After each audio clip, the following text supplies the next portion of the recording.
Let's talk about calculus. Okay. Probably lost you.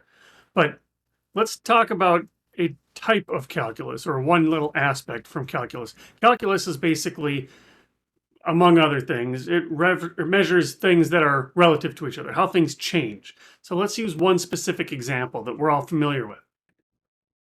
You can think about position or speed. So as you go through time, on this graph, you're going some speed and then you speed up and then you slow down a little bit, slow down a little bit more, and then you pick up your speed at the end. That's what this is showing. And my point is to tell you that we notice the changes in our speed. We notice when we start going faster. We notice when we start going slower. What we don't notice is the constant states. We don't really notice when we're cruising along at the same speed, no matter what that speed happens to be. This deserves a little more detail. So let's think about a position, something in space. I'm sitting here resting in space. Okay, but what if I move to a new position? I'm moving from A to B. So this is where that calculus comes in. You've got a position and it's moving, right? So the change in position, we'll call that speed. And in the calculus world, they call that a derivative. So the first derivative of position is speed. Technically, it's called velocity, but you're going to move at a particular speed from A to B. So that's the part that we get used to. That's the part that we notice. So think about it this way. If you got speed over here on the left, if you're cruising along at one constant speed, we get used to that. This is you on the airplane, 500, 600 miles an hour. But it doesn't feel like it when you're on an airplane. Cruising along the freeway, 70, 80 miles an hour, you don't feel that. Just right now on Earth, we're whipping around in circles. We're flying around the sun. It doesn't feel like it because we've gotten used to it. We got used to going at a different, or at a constant speed, rather.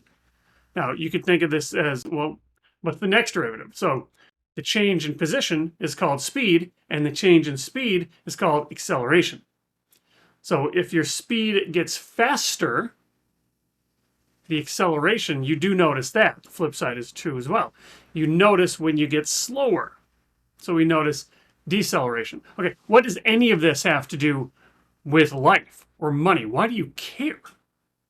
Well, because we get used to constant states. We get used to everything. Everything that's happened to you, we get used to it. What does this mean about anything? How does this relate to speed and velocity and acceleration and deceleration? Okay, so remember, with speed, we get used to that constant state. Right? You see it here, it doesn't take that long and you get used to it. But when you disrupt that, when you change this, now all of a sudden, something triggers us to think, okay, something's changing right now. Okay, so whatever your state in life is right now, you have gotten used to it. It feels like you're cruising along at 60 miles an hour. Right? But at some point, you got a raise, you got a promotion, you got a new car, you got a new house, or you lost a job, or you had to take a pay cut. These things are the change. Those things are the acceleration. You notice when you got that new job. You notice when you got that promotion. And then it didn't take much time until you got used to it. So we get used to it. Grass is always greener, right? I go over there, it's got the green grass, and then I get used to it, and then somebody else's grass looks greener. Why do we care? Because of something called hedonic adaptation. So if I'm here, I've got this bucket of things that I want, and I'm sitting on a mountain and I'm just trying to get these things. They're just out of reach, and I want more. I want more. I'm on this endless, constant pursuit of more. But I'm forgetting what I have because there's this hedonic adaptation fog. There's this fog that prevents me from realizing what I have. Remember, I'm cruising along at a constant speed. I don't notice what I already have. And I always want more.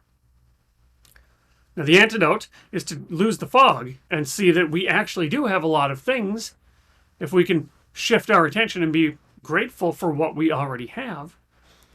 Right? So the idea here, the tie-in, if I'm cruising along at 60 miles an hour, but I'm used to it, right? I'm used to it.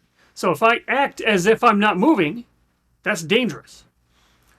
Similarly, I got used to all the stuff that I have. I got used to my position in life. But if I forget that, if I forget that I'm moving, so to speak, then I put myself at risk of taking life for granted. And this is what this looks like. You've got whatever you have. Your position in time has gotten better, I imagine. For most people, this is true. Now, we get used to that. This is that hedonic adaptation. So now I'm used to this gap. Now, to be happy, I got to reach for something else. So now I've got this line called what I want. And it's always above what I have. And I've forgotten what I have. I've gotten used to what I have. So this makes me really frustrated, which blinds us. Remember that hedonic adaptation? Fog comes in. Now what happens is that I forget that what I have is what I used to want. What you have is what you used to want. So the antidote to this, the antidote to all of this, is practicing gratitude. Can you be grateful for what you have? Can you be appreciative of what you have while you work for more? This is not advice to stop striving. It's just advice to focus on what you have. Because otherwise, life is going to feel like this constant uphill battle.